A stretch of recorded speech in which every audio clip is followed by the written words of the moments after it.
역대상 21-19. 저희가 몇 달 전에 함께 나눠보았었던 예배와 찬양과의 관계를 정리하면서 시작해 보겠습니다. 모든 피조물은 하나님을 예배드리기 위해서 창조되었고, 예배는 우리가 성부, 성자와 성령께 드려야 한다라고 말합니다. 엎드려 예를 표하는 것이라고 배웠습니다. 그래서 저희가 예배라고 하면 이렇게 기억을 하기로 했습니다. 제사장적 섬김의 삶, 우리의 모든 것으로 제사장적인 섬김의 삶을 사는 것이 예배입니다. 예배는 찬양보다는 큰 개념입니다. 지난주부터는 그 예배의 요소 중에 하나인 찬양에 대해서 살펴보고 있습니다. 찬양은 말 그대로 하나님을 높여드리는 것입니다. 히브리어로는 할랄, 야다, 바라크가 있었습니다. 찬양을 하는 방식은 다양한데 시, 글, 기도, 암송, 노래 등이 있습니다. 예배가 큰 개념이긴 하지만 찬양과 겹치는 부분도 많습니다. 우리가 공예배에서 공동체적으로 하나님께 찬양을 드릴 때 대부분 노래라는 방식으로 찬양을 드립니다. 이때 중요한 것은 공동체 구성원 모두가 마음을 다하여 아멘이라고 고백할 만한 하나님을 높여드리는 가사가 있어야 한다는 것입니다. 그러므로 우리가 하나님께 노래로 찬양을 드릴 때에 하나님을 높여드리고자 하는 마음이 가장 중요하고 그 다음은 우리의 마음을 표현하는 가사가 중요합니다. 오늘은 본문 말씀을 살펴보면서 우리는 언제 하나님께 예배를 드려야 하고 또 찬양은 얼마나 강력한 힘을 가지고 있는지를 살펴보려고 합니다. 오늘 이야기의 상황을 자세히 들여다보겠습니다. 1-2 모압, 암몬과 사해 동쪽 편에 거주하는 민족인데 손잡고 사해 왼쪽 편에 있는 유다를 치려고 올라오고 있습니다. 1절에 보면 마온 사람들도 나오는데 이 자들은 23절에 세일산 주민들로 표현된 자들인 것 같습니다. 여호사밧은 자신의 나라가 이 3민족의 연합군에게 상대가 되지 않을 것이라는 것을 바로 알았습니다. 그래서 두려움을 느낀 여호사밧은 즉각적으로 행동하는데 무엇을 하는지 살펴봅시다. 국가적인 재난 앞에서 야단 법석을 떨면서 군사적인 준비를 하고 다른 나라의 도움을 구하는 것이 아니라 여호와께로 낯을 향하여 간구하고 금식을 공포하고 여호와께 도우심을 구하려고 모든 성읍에서 사람들이 모여와서 여호와께 간구합니다. 많은 백성이 다 모였고 자녀와 어린이들도 여호와 앞에 함께 섰습니다. 저는 이 장면을 성경에서 보여준 가장 아름답고도 이상적인 예배로 봅니다. 여호사밧 왕은 예배란 무엇인지를 아주 명확하게 설명합니다. 12절입니다. 우리를 둘러싸고 있는 상황이 무엇이든지 상관없이 오직 주만 바라보나이다. 예배는 우리의 시설, 오직 주 하나님에게만 두는 것입니다. 이 시간 여기저기 흩어져 있던 우리의 시선이 하나님께로 고정되는 예배가 되기를 축복합니다. 5절 읽어보겠습니다. 여호사밧 왕이 회중들 앞에서 기도로 예배를 시작을 합니다. 여호사밧 왕이 아마도 MBTI가 T인 것 같습니다. 여호사밧의 기도가 마치 설교 같기도 하고 이스라엘의 역사 수업을 하는 것과 같습니다. 중요한 것은 여호사밧 왕이 이 기도를 통해서 지금 자신들이 처한 상황에 정확하게 들어맞게 하나님이 이스라엘 백성들에게 하신 일들과 하나님께서 하신 약속들을 상기시킵니다. 여호사밧 왕은 하나님이 어떠한 분이신지에 대한 고백으로 기도를 시작합니다. 6절 읽어보겠습니다. 지금 이들이 처한 이 상황마저도 하늘에 계시며 모든 나라를 다스리시는 하나님의 손안에 있음을 고백합니다. 여러분들도 이 고백에 아멘이십니까? 우리가 이러한 고백이 있다면 우리가 원하지 않는 상황이나 고통이 우리에게 다가오더라도 원망과 염려에 빠져 상황에 매몰되지는 않습니다. 대신 모든 것을 해결하실 수 있는 하나님께서 이 상황을 통해서 어떠한 일을 하시려고 하는가? 라는 질문을 하게 됩니다. 여러분, 어려운 상황이나 고통이 다가오면 우리는 기계가 아니어서 처음에 인간적인 반응은 당연히 고통에 대한 아픔의 표현이 뒤따라옵니다. 딱 맞으면 아야가 당연한 반응입니다. 그렇다고 아무것도 하지 않고 아이고 어떻하냐 하면서 떼굴떼굴 구르고 있다면 어떻게 하시겠습니까? 병원도 가서 치료도 받고 약도 받고 해야 한다고 생각을 할 것입니다. 걸려들어 주셔서 감사합니다. 여호사밧 왕과 유다 백성들은 아무것도 하지 않고 아이고 어떻하냐 하면서 하나님만 바라보기로 결정했습니다. 그렇다고 이 아이고 어떻하냐가 원망과 걱정을 의미한 것은 아니고 하나님께서 약속을 신실하게 지키신다는 믿음을 의미했습니다. 계속해서 7절을 읽어보겠습니다. 우리가 서 있는 지금 이 땅이 하나님께서 아브라함을 갈대아 우르 지역에서 불러내시며 아브라함의 자손들에게 주신 그 약속의 땅 가나안이 아닙니까? 하나님이 약속의 신실한 분이시라는 것을 알고는 계속해서 하나님의 약속을 붙잡고 늘어집니다.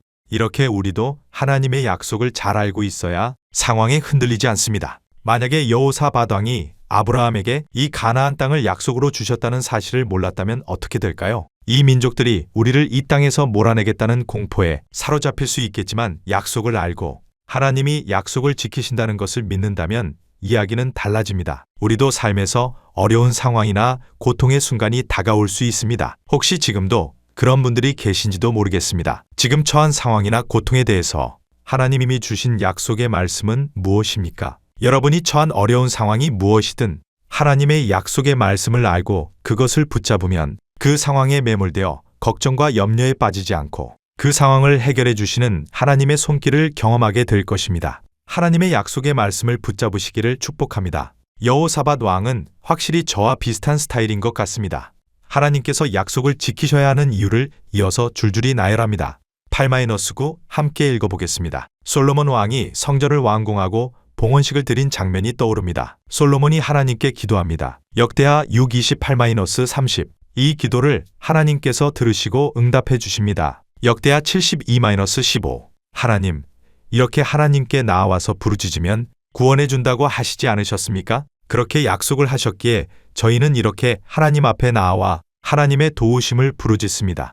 여호사밧 왕은 하나님께서 자신들을 보호해 주셔야 할 이유뿐만 아니라 하나님께서 이 모압과 암몬을 멸하셔야 하는 이유도 덧붙입니다. 10절 모압과 암몬의 조상은 누구인지 기억하십니까? 롯과 롯의 두 딸 사이에서 나온 민족들입니다. 그 후에 이스라엘 자손들이 애굽의 종살이를 하다가 출애굽하여 약속의 땅으로 들어올 때에 모압과 암몬 땅을 지나갈 것을 요청했지만 그들은 거절했고 이스라엘 백성들은 우회해서 가야 했습니다.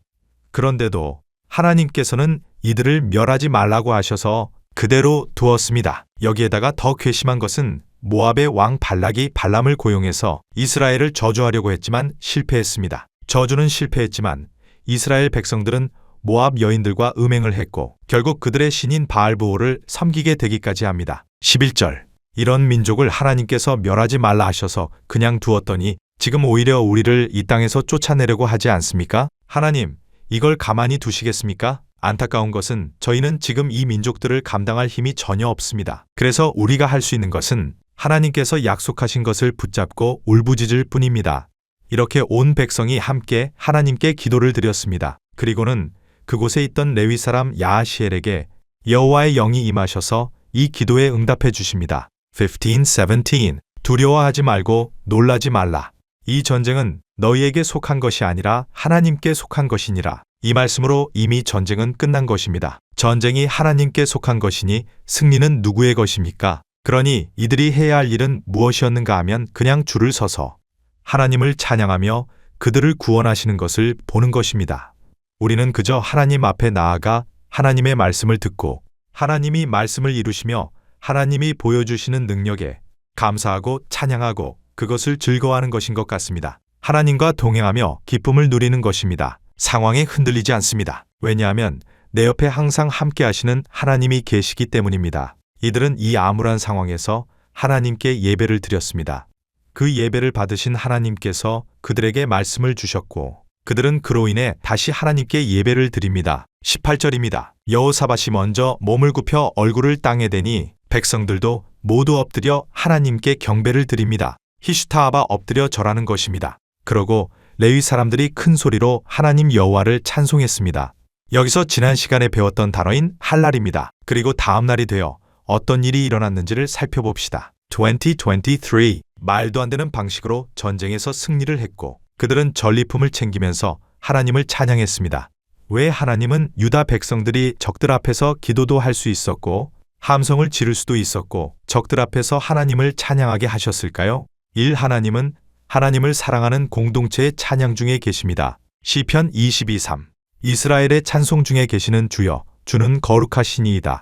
우리의 마음을 합하여 하나님께 찬양 드릴 때 하나님께서 찬양 중에 계시며 우리의 찬양을 받으십니다. 이 하나님께서는 그의 백성들의 찬양 듣기를 좋아하십니다. 시편 69:30 -31 찾아보기. 내가 노래로 하나님의 이름을 찬송하며 감사함으로 하나님을 위대하시다 하리니 이것이 곧 뿔과 굽이 있는 황소를 드림보다 여호와를 더욱 기쁘시게 함이 될 것이라. 사랑해요. 목소리 높여 경배해요. 내 영혼 기뻐. 오 나의 왕 나의 목소리 주님 귀에 곱게 곱게 울리길.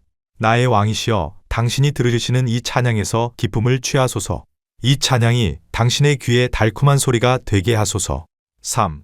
어떠한 상황 가운데서도 하나님의 약속을 믿고 신뢰하는 표현이 됩니다. 21절. 군대 앞에다가 노래하는 자들을 택하여 예복을 입히고 행진하도록 합니다. 방패도 주지 않고 예복을 입은 채 가장 선두에 서면 그냥 총알바지처럼 인간 방패가 되라는 것입니까? 이것은 하나님께서 약속하신 두려워하거나 놀라지 말라, 이 전쟁은 내게 속한 것이다 라는 말씀을 믿지 않으면 결코 할 수 없는 행동입니다. 4. 믿음으로 표현된 찬양 가운데서 하나님께서 능력을 보여주십니다. 오늘 말씀에서도 전쟁에서 승리하게 하셨고, 바울과 실라가 빌립보 지역의 감옥에 갇혔을 때에 기도와 찬양을 했고, 그 가운데 하나님은 능력을 보여주셨습니다. 5. 찬양은 제가 지금 하고 있는 설교처럼 길게 주저리 떠들지 않아도 많은 내용을 압축적으로 담은 찬양의 가사로 공동체를 함께 엮어주는 힘이 있습니다. 2015년 미국 사우스캐롤라이나주 찰스턴에 있는 임마누엘 아프리칸 감리교회에서 총기 난사 사건이 있었습니다. 인종 증오 범죄로 9명이 사망하고 3명이 중상을 입었습니다. 추모 장례식에 참석한 오바마 대통령이 연설 중에 이 찬양을 불렀습니다. Amazing Grace, How Sweet the Sound. 이 찬양의 가사를 쓴 존 뉴턴은 백인이었고 노예 무역선 선언에서 회심하여 성공의 사제가 되고 결국 노예제 폐지 운동을 돕게 된 인물로 유명합니다. 이 찬양의 가사와 역사를 알고 있는 사람들에게 긴 이야기가 필요하지 않았습니다. 이 짧은 찬양으로 총기 난사 사건의 피해자들인 흑인들에게는 용서를 요구할 수 있었고, 인종차별적인 생각을 가지고 있던 자들에게는 존 뉴턴과 같이 회개하고 회심할 것을 촉구했던 것입니다. 찬양은 짧지만 메시지로 공동체를 하나 되게 하는 힘이 있습니다. 이 이야기를 통해서 우리는 무엇을 하라는 이야기입니까? 우리의 삶에서 기쁨의 찬양이 회복되기를 축복합니다. 오늘 말씀을 살펴봤지만 여호사밧 왕과 유다 백성들이 찬양할 수 있는 상황에서 찬양을 한 것이 아닙니다. 처음에는 절망적인 상황에서 예배하고 기도하고 찬양했습니다. 그렇게 했더니 하나님께서 승리하게 하셨고, 이제는 그 승리로 인한 기쁨으로 하나님을 찬양하게 하셨습니다. 삶에서 찬양이 넘치는 새뜻교회 성도들이 되기를 축복합니다.